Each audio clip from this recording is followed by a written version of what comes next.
Students, in this module we'll be studying about what are outbreeding devices, pollen pistil interaction, right? Artificial hybridization, emasculation and bagging. Very important point. And plus, now moving on to the next, that is the outbreeding devices. Now students, before going into detail of this topic, we should know what are outbreeding devices, right? So they are basically the mechanism which are followed and adapted by the plants in order to prevent self-pollination, right? Now why they are preventing themselves from self-pollination? Because there are a lot of disadvantages of self-pollination. Number one, new useful character are seldom introduced. So they are not introduced, the new useful character. Fine. Next is the immunity to basically disease, it decreases. Fine. There is no immunity, it decreases because there is only self-pollination within the same flower, within the same species, right? Now adaptability to change environment, it is also reduced. So students, to overcome this inbreeding depression, because there is an inbreeding depression if there will be this pollination, right? So what happens to overcome this depression? Either the pollen is released before the stigma becomes receptive, or stigma becomes receptive much before the release of pollen. Or students, in some other species, the anther and stigma, they are placed at different position. Why? So that the pollen cannot come in contact with the stigma of the same flower, because we want to protect, right? The flowers want to protect the self-pollination, right? So this technique is used by them. Now comes the most important thing, that is the self-incompatibility, right? This is a genetic mechanism, students, which prevents the self-pollen from the same flower or other flower of the same plant from, it basically prevents from fertilizing the ovule. How? By inhibiting pollen germination or pollen tube growth in the pistil. So if there will be no pollen tube growth, students, if there will be no pollen germination, how can be the male gamete reaches to the ovary, right? So this is how the process of outbreeding devices is. Fine, these were the outbreeding devices, and in order to prevent these inbreeding depressions, we have discussed these points. Now students, another device to prevent self-pollination is the production of unisexual flowers, right? If both male and female flowers are present on the same plant, such as castor and maize, it prevents autogamy, right? Now students, coming on to the next topic, that is pollen pistil interaction. Very important topic. See students, pollination does not guarantee the transfer of the right type of pollen, that is the compatible pollen. Fine. So what will happen? Sometimes what happens that the pollen of wrong type, either from other species or from the same plant, which is if it is self-incompatible, also lands on the stigma. Fine, कभी कभी क्या होता है, एक wrong type का pollen भी land कर जाता है स्टिग्मा पे. Fine. Now the pistil has the ability to recognise the correct pollen. If it is of right type only, then the pistil will accept it.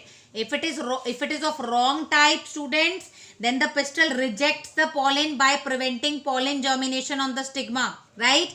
Now this ability, the ability of the pistil to recognize the pollen followed by its acceptance or rejection, it is the result of continuous dialogue between pollen grains and the pistil. You can see the first point, right students?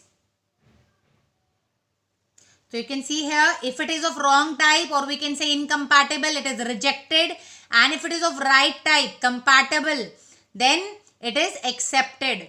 Fine students. Now double fertilization, very important. We have already read this thing. Fine. Now what happens? Following compatible pollination, the pollen grain germinates on the stigma. Fine. The pollen grain, you can see the red one. The pollen grain, it germinates on the stigma to produce a pollen tube which contains the male gametes. Fine. Now this pollen grain structure we have already discussed. So I don't want to go in detail of this thing now. We have already discussed this thing in the beginning of this chapter. Now, generative cell divides fine of the pollen grains and that result into the formation of two male gametes. Now what happens? These male gametes, fine, they enter into the egg apparatus, fine, with the help of filiform apparatus. Now students, all these events, fine, listen to this thing very carefully. Whatever I have discussed in pollen pistil interaction, all these events from pollen deposition on the stigma, fine, the pollen is deposited on the stigma until pollen tubes enter into the ovule, they are together referred to pollen pistil interaction, right? This is what the pollen pistil interaction is, students. Very, very important concept. Now coming on to the next thing, that is artificial hybridization. Now students, very, very important. A breeder is interested in crossing different species and often genera to combine desirable character. Why? Because he wants to produce commercially superior variety. So these superior variety these can only be produced with the help of this artificial type of hybridization, right? It is one of the major approach of crop improvement program, student. And in such crossing experiments, it is important to make sure that only the desired pollen grains are used for pollination. Fine. And what happens? And the stigma is protected from contamination, because the breeder don't want to let this thing happen, that he wants to protect the stigma.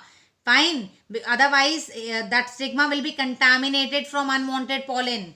So how he will be achieved this thing? With the help of the process that is known as emasculation and bagging technique. Fine. So emasculation is the process where what happens? That removal of anthers from the flower bud before the anther dehiscence. Fine, anther के mature होने से पहले ही anther का removal कर दिया जाता है. This is what the technique, that is the emasculation is. Fine students, now these emasculated flowers, they have to be covered with a bag of suitable size. Fine, and this bag is generally made up of butter paper. So why they are covered with the bag? Because in order to prevent contamination of its stigma with unwanted pollen. Fine, this thing we have already done. Now this process is called bagging. Fine, this process is called bagging. Very, very important, because they are bagged.